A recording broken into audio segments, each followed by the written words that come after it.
여러분 안녕하십니까? KBN 뉴스입니다. 세제 개편안 단일안이 마련됐습니다. 이제 오바마케어 가입은 의무가 아니고 선택이 됩니다. 무보험자가 대폭 늘어날 전망입니다. 최근 상하원을 통과한 세제 개편안은 각기 내용이 크게 달라 연방 상하원 공화당이 단일안으로 마련했습니다. 단일안은 오바마케어 가입 의무와 폐지 조항을 담았으며 현행 35%인 법인세 최고 세율은 21%로 낮췄습니다. 원안의 20%보다 1%포인트 높은 것입니다. 하지만 도입 시기를 놓고는 하원은 내년부터, 상원은 2019년부터 도입할 것을 주장하고 있어 단일안 표결에 앞서 합의점을 찾아야 합니다. 또 개인소득 최고세율은 현 39%에서 37%로 하향 조정했습니다. 모기지 이자 공제는 현재 100만 달러까지 해서 75만 달러로 줄어듭니다. 하원안 50만 달러보다는 높은 것이지만 현행을 유지했던 상원안보다는 25만 달러가 줄어든 것입니다. 주정부에 납부하는 소득세나 판매세 또는 재산세에 대한 공제는 10,000달러까지 허용하기로 했습니다. 납세자는 항목 2개 중 하나만 공제받을 수 있습니다. 이번 주 단일안이 공개되면 상원은 이르면 19일 이 합의안을 본회의 표결에 붙여 크리스마스 전까지 처리한다는 계획입니다. 미치 매코넬 상원 원내대표는 저소득층부터 중산층까지 만족시킬 수 있는 법안이 될 것이라고 말했습니다. 하지만 오바마케어 가입 의무화 조항이 폐지되면 2027년까지 1,300만 명이 무보험자로 전락할 수 있어 우려되고 있습니다. 최근 잇따른 총기 난사범들이 가정폭력 전과가 있는 것으로 나타났습니다. 뉴욕주는 새해 첫 정책 과제로 가정폭력범에 대해 총기 소지를 금지하는 규정을 발표합니다. 구어모 주지사는 내년 1월 새해 시정 연설에서 경범죄에 해당하는 가정폭력 가해자에게도 총기 소지를 금지하는 법안을 발표할 예정입니다. 현행 가정폭력범 총기 소지 관련법에 따르면 중범죄 이상의 가정폭력 혐의자에 대해서만 총기를 압수할 수 있고 경범죄 가정폭력 사건의 경우 이 법의 적용 대상에서 제외돼 있습니다. 이제 이를 한층 강화해 모든 형태의 가정폭력이 법 적용 대상에 해당됩니다. 새 법안에 따르면 경범죄 가정폭력 혐의자를 포함한 모든 가정폭력범들의 소총과 샷건, 장거리총 등 모든 총기 소유권을 즉시 박탈하고 총기 소지 면허 역시 정지시킬 수 있습니다. 이는 최근 잇따라 발생하고 있는 성폭행 사건과 대규모 총기 난사 사건들이 계기가 됐습니다. 라스베이거스와 텍사스에서 벌어진 대규모 총기 난사 사건의 범인들은 과거 여성들을 폭행한 기록이 있는 것으로 나타났습니다. 쿠오모 주지사는 이번 해를 끝으로 이제 결단을 내려야 할 때라며 가정폭력과 총기를 이용한 폭력 사건의 연관성을 강조했습니다. 추방 위기에 놓였던 매분이 신청자들이 일단 추방은 면하게 됐습니다. 계약이 취소되는 2년 대기 기간이 3년으로 늘었습니다. 매분이 프로그램으로 입대 후 대기 기간이 길어지면서 추방 위기에 처한 신청자들이 추방 위기에서 벗어날 수 있게 됐습니다. 입대 후 계약 연장을 하지 않아 입대 계약이 취소되는 대기 기간을 현행 2년에서 3년으로 1년 더 연장했습니다. 이에 따라 지난해부터 강화된 신원 조사 지연으로 기초 군사 훈련을 받기 위해 2년 넘게 기다리다 체류 신분이 만료된 장기 대기자들이 추방 위기에서 최대 1년간 벗어날 수 있게 됐습니다.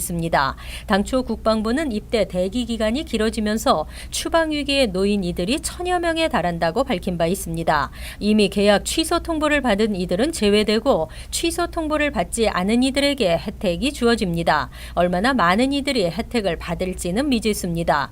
2008년부터 시행된 매분이 프로그램을 통해 미군에 입대한 외국인은 1,400명에 달합니다. 그러나 지난해부터 신원조사가 대폭 강화돼 이들의 입대가 지연됐습니다. 대기 기간을 넘긴 이들이 추방 위기에 처하게 된 것입니다. 연방상원 민주당 딕 더빈 의원과 카말라 해리스 의원이 국방 수권 법안에 이 조항을 삽입했고 트럼프 대통령이 12일 서명함으로써 일단 1년간을 추방 위기에서 벗어날 수 있게 됐습니다. 연준이 지난 3월과 6월에 이어 세 번째 기준금리를 0.25%포인트 인상했습니다. 경제가 견조한 성장을 지속한다고 판단했습니다. 하지만 우려의 시각도 있습니다. 13일 연준은 이틀간의 연방공개시장위원회 회의에서 올해 들어 세 번째 금리 인상 결정을 발표했습니다. 증시와 노동시장의 호조, 산업투자 증가 등 경제의 자신감이 반영됐습니다. 이에 따라 기준금리가 기존 1에서 1.25%에서 1.25에서 1.50%로 오르면서 최고 포인트가 한국은행의 기준금리와도 같아졌습니다. 내년 한미 간 금리의 역전 가능성도 제기됐습니다. 현 연준 이사이며 차기 연준 의장이 될 제롬 파월 이사도 그동안 꾸준히 12월 금리 인상 가능성을 시사한 바 있습니다. 시장의 관심은 벌써부터 내년 금리의 인상 속도에 맞춰지고 있습니다. 내년에는 세 차례 금리 인상 가능성이 제기됐습니다. 연준의 지난 9월 전망치와 일치하는 것입니다. 시장 일각에서는 내년 금리 인상 속도가 빨라질 수 있다는 관측이 나오고 있습니다. 하지만 경제 전문 매체 마켓워치는 몇몇 연준 위원들이 노동시장 호조에도 불구하고 물가 상승 압력이 여전히 낮아 목표치에 미달하고 있다는 점에 우려를 나타냈다고 전했습니다. 연준은 내년 물가 상승률은 1.9% 소폭 오르고 GDP는 2.5%로 상향 조정했으며 실업률은 3.9%로 내려갈 것으로 전망했습니다. 뉴저지 포트리 한인회가 어제 저녁 정기 총회를 개최하고 새 회장과 이사장을 선출했습니다. 홍은주 신임 회장은 한인 커뮤니티 발전에 공헌한 선배들에게 감사를 표하고 차세대에게 모범이 되는 한인회가 되도록 노력하겠다고 밝혔습니다. 지한샘 기자입니다. 뉴저지 포트리 한인회가 홍은주 전 부회장을 차기 회장으로 선출하고 새 출발을 다짐했습니다. 어제 포트리 더블트리 호텔에서 열린 정기 총회에서 회원들의 만장일치로 신임 회장에 선출되는 홍은주 회장은 오늘의 포트리 한인회가 있기까지 헌신해주신 분들에게 감사하며 후세들이 미국 사회와 조화를 이뤄 살아갈 수 있는 환경을 만들기 위해 노력하겠다고 말했습니다. 앞으로 저희 후세들이 한인 주류 사회와 잘 조화를 이루면서 더욱 좋은 환경에서 잘 성장해 나갈 수 있도록 노력하는 한인회 회장이 되도록 하겠습니다. 감사합니다. 또 신임 이사장에는 애슐리 육 이사를 선출했습니다. 애슐리 육 이사장은 그동안 이사로 한인회 발전을 위해 노력해왔습니다. 육 이사장은 한인회 이사진을 확대하고 포트리 한인 상권의 성장을 위해 노력하겠다고 밝혔습니다. 어제 행사에 참석한 뉴욕 한인회 김민선 회장은 포트리 한인회에 $1,000의 후원금을 전달하고 한인 사회를 위해 노력해줄 것을 당부했습니다. KBN 뉴스 지한샘입니다. 최저임금 인상과 식당 위생 사이의 상관관계에 대한 연구 결과가 나왔습니다. 임금이 오르면 업주는 직원 수를 줄일 수밖에 없고 이는 식당의 위생과 직결돼 위생 상태가 나빠질 수밖에 없다는 것입니다. 법정 최저임금 인상이 노동 집약적 요식업체 위생 규정 위반과 비례한다는 연구 결과가 나왔습니다. 13일 경제 전문 매체 크레인스 뉴욕에 따르면 인디애나 볼 주립대가 워싱턴주 시애틀의 실태를 연구한 결과 최저임금이 시간당 $1 인상될 때마다 식당의 위생 규정 위반 적발 건수는 6.4% 증가했습니다. 경미한 위반의 경우는 2배나 더 많은 15.3%나 됐습니다. 최저임금 인상은 식당 업주 들이 인력을 감축할 수밖에 없게 만들고 위생 상태 악화를 감수하면서도 인건비를 줄여 식당 운영 비용을 낮추려는 경향이 뚜렷하다는 설명입니다. 패스트푸드 레스토랑의 경우는 예외였습니다. 버거킹, 맥도널드, 서브웨이 등은 위생 규정 위반 실태와 최저임금 인상과의 상관관계가 없는 것으로 조사됐습니다.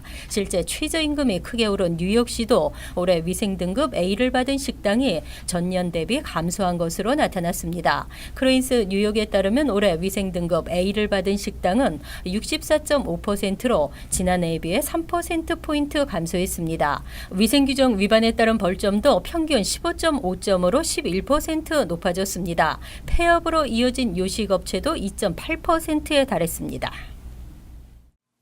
미국 여권 발급 규정이 강화됩니다. 성범죄 전과자의 여권은 무효화될 수 있고 발급 거부될 수 있으며 발급이 되더라도 성범죄 전과 기록이 표시됩니다.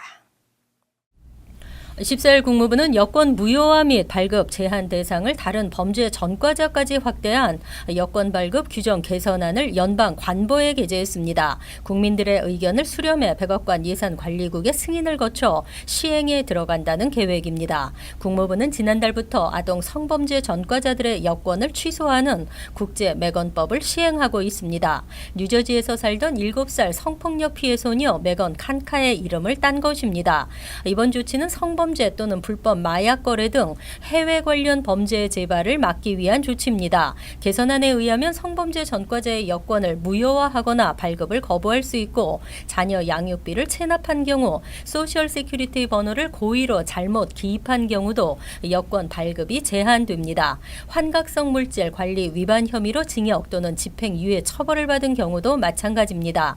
다만 긴급 사항일 경우 미국으로 돌아오는 목적에 한해 새 여권을 발급받을 수 있습니다. 하지만 성범죄 전과자들의 여권 뒷표지 안쪽에는 해당 여권 소지자는 미성년 대상 성범죄 전과자로서 형법에 따른 성범죄 처벌 조치를 받고 있다는 문구가 적히게 됩니다. 명문대 조기 전형 합격률이 올해 역대 최저를 나타냈습니다. 하버드대 아시안 합격률은 증가했습니다.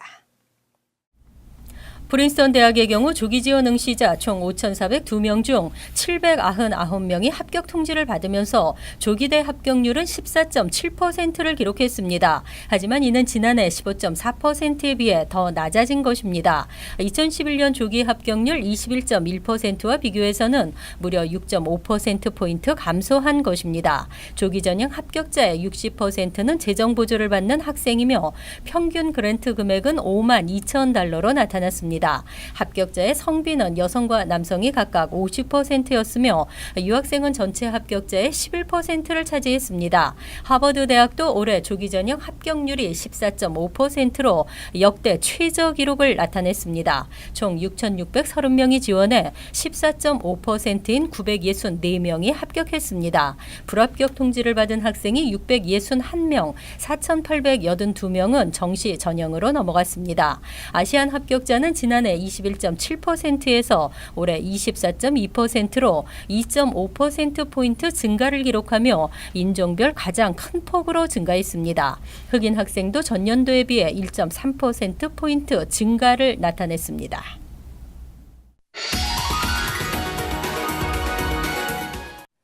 이어서 LA 지역 한인사회 소식입니다. LA시가 모든 부동산 개발 사업에 수수료를 부과하는 내용을 통과시키며 본격적으로 주택난 해소에 나섰습니다.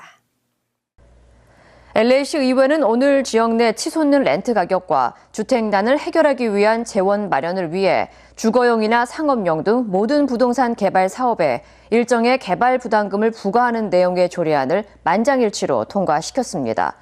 조례안에 따르면 부동산 개발 업체는 건물 신축 사업에 대해 주거용 건물의 경우 스퀘어피트당 최대 $15, 상업용 건물의 경우 스퀘어피트당 최대 $5를 부담해야 합니다.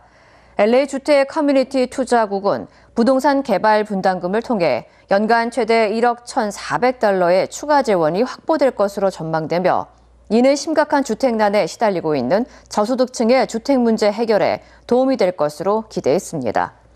하지만 일각에서는 건축업계가 부동산 개발 분담금을 부담할 경우 전체 건설 비용 상승으로 이어져 신축 개발을 둔화시키고 주택 소유주들이 수수료 부담을 세입자들에게 넘기며 결국 저소득층이 피해를 입을 것이라는 우려도 나오고 있습니다.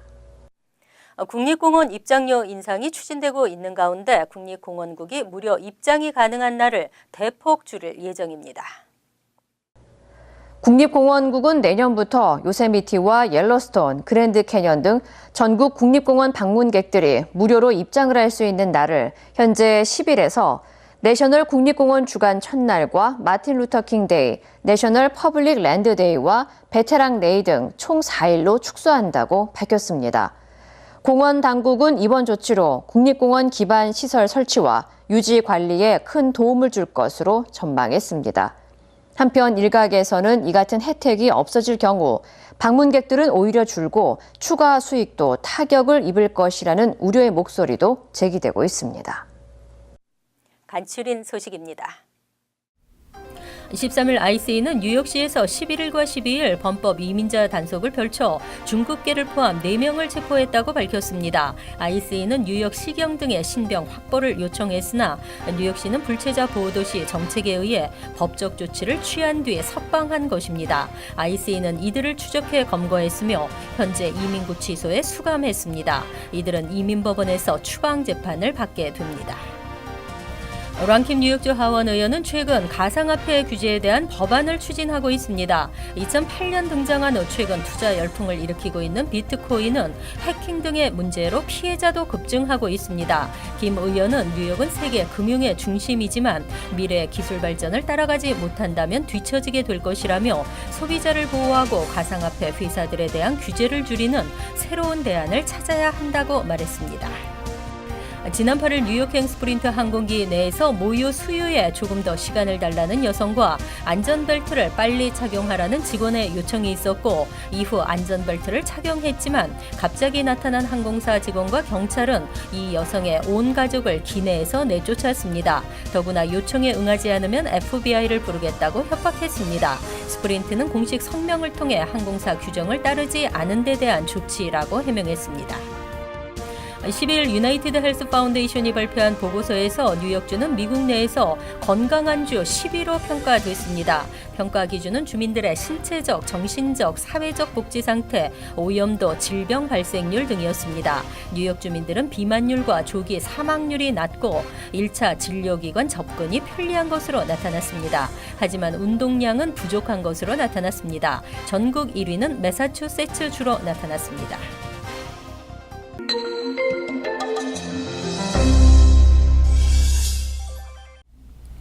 이노비는 어제 할렘의 놀스사이드 특수교육센터를 찾아가 특수교육이 필요한 아이들과 즐거운 크리스마스 콘서트를 개최했습니다.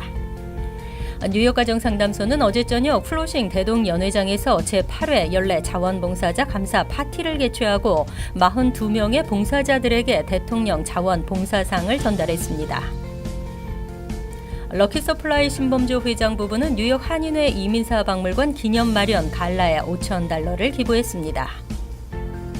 뉴욕 한인상조회는 오는 18일 저녁 5시 30분 플로싱 금광산 연회장에서 뉴욕 한인상조회 20년사 출판 기념회를 개최합니다. 환율과 증권 소식입니다.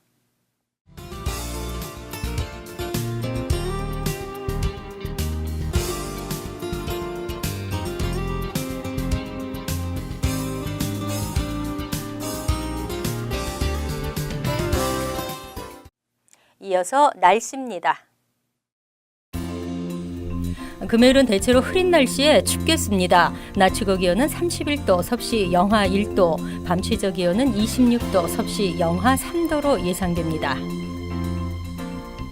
토요일은 간간히 구름이 끼는 대체로 맑은 날씨를 보이겠습니다. 일요일은 대체로 맑겠지만 차차 흐려지겠습니다. 이상으로 KBN 뉴스를 마칩니다. KBN과 함께 편안한 하루 되시기 바랍니다.